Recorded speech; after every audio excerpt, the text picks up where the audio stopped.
और इस वक्त शिवसेना के लिहाज से बात की जाए तो नंबर गेम कंप्लीटली शिवसेना के खिलाफ दिखाई दे रहा है। ऐसे में क्या शरद पवार, जो कि इस अलायंस के आर्किटेक्ट भी माने जाते हैं, क्या वो कोई मिरेकल, क्योंकि मौजूदा हालात में इस अलायंस को एक मिरेकल की, एक चमत्कार की जरूरत है, क्या शरद पवार वो चमत्कार करने की स्थिति में है इस वक्त इस अलायंस के लिहाज से?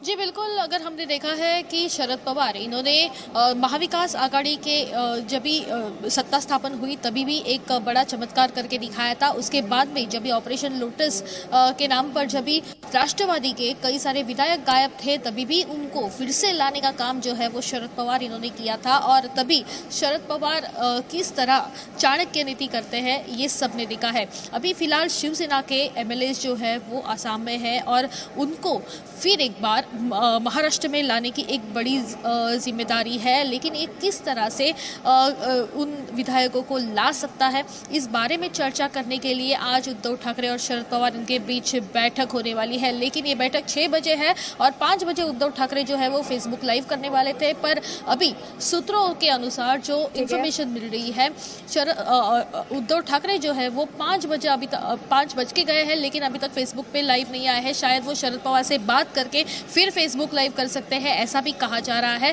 तो जैसे हमने देखा है कि अभी तक राष्ट्रवादी कांग्रेस और कांग्रेस ने जो है वो होप्स नहीं छोड़े हैं। उन्होंने कहा है कि महाविकास आघाड़ी जो है वो ऐसे के ऐसी ही रहेगी और जो नाराज विधायक गए हैं वो फिर एक बार लौट आएंगे और फिर महाविकास आघाड़ी की सरकार जो है वो महाराष्ट्र में दिखेगी। लेकिन इस पूरे मामले में जिस कॉन्फिडेंस से ये कह रहे हैं, क्या उनके पास कोई मास्टर प्लान तैयार है, इस बारे में चर्चा करने फिलहाल शरद पवार और उद्धव ठाकरे की बैठक हो सकती है और उसी बैठक में कांग्रेस के कुछ नेता भी जा सकते हैं, ऐसा भी कहा जा रहा है। जो हालात है वैदेही, उसमें तो मिरेकल से कम महाविकास आघाड़ी को कुछ चाहिए नहीं। शिवांगी ठाकुर हमारे साथ है। शिवांगी ठाकुर, इस समय शिवसेना का अंगणित क्या है? कितने एमएलए उद्धव ठाकरे के साथ है?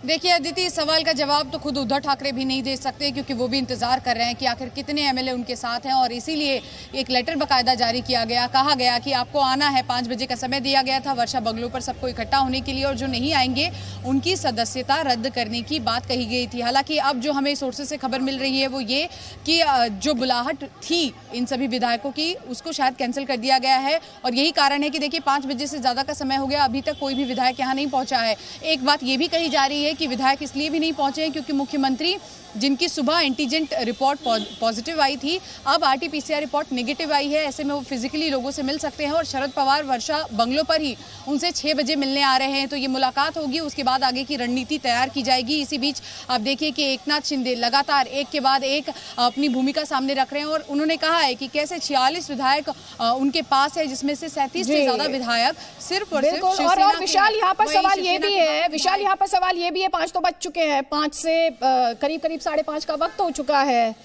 जो विधायक नहीं पहुंचे हैं, जिन विधायकों के साथ संपर्क नहीं हुआ है, अब शिवसेना का अगला कदम क्या होगा?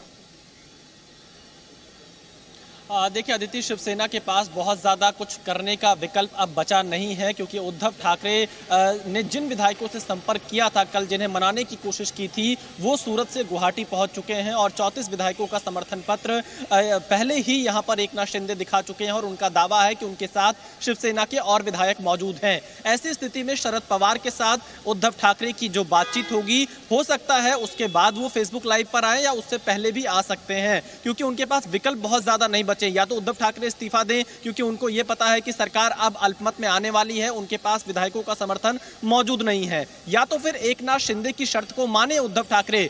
जो शर्त एकनाथ शिंदे ने कल सूरत से रखी थी कि हिंदुत्व के मुद्दे पर आपको समझौता नहीं करना चाहिए और हिंदुत्व के मुद्दे पर अगर आप समझौता कर रहे हैं तो उनके साथ खड़े नहीं होंगे, यानी एकनाथ शिंदे का यह कहना था कि वो एनसीपी और कांग्रेस के गठबंधन से बाहर आए और बीजेपी का साथ दें। तो कहीं ना कहीं या तो उद्धव ठाकरे ये शर्त माने या उद्धव ठाकरे की सरकार खतरे में है एकनाथ शिंदे की वजह से। अब देखना यह है कि उद्धव ठाकरे ने कौन सा रास्ता अपनाया है और ये फेसबुक लाइव पर जब उद्धव ठाकरे महाराष्ट्र की जनता को संबोधित करेंगे उसके बाद साफ हो पाएगा। लेकिन आप ये कह सकती हैं अदिति कि इस वक्त फिलहाल जो भी कुछ हो रहा है इसका फायदा बीजेपी को महाराष्ट्र की सियासत में जरूर मिलेगा और देवेंद्र फडणवीस, जिन्होंने पूरी तरह से राज्यसभा के चुनाव में, एमएलसी के चुनाव में जो भूमिका निभाई, जिसकी वजह से बीजेपी एक एक्स्ट्रा सीट महाराष्ट्र में जीती है, उसके बाद से ही ये विधायकों को इकट्ठा होने का सिलसिला शुरू हुआ तो देवेंद्र फडणवीस के लिए अच्छी खबर महाराष्ट्र से मिल सकती है। अदिति।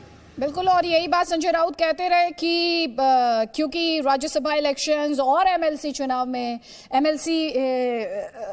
में जिस तरह से बीजेपी की परफॉर्मेंस रही उसमें एक मौका बीजेपी देख रही है, ये बात संजय राउत की तरफ से कही गई थी।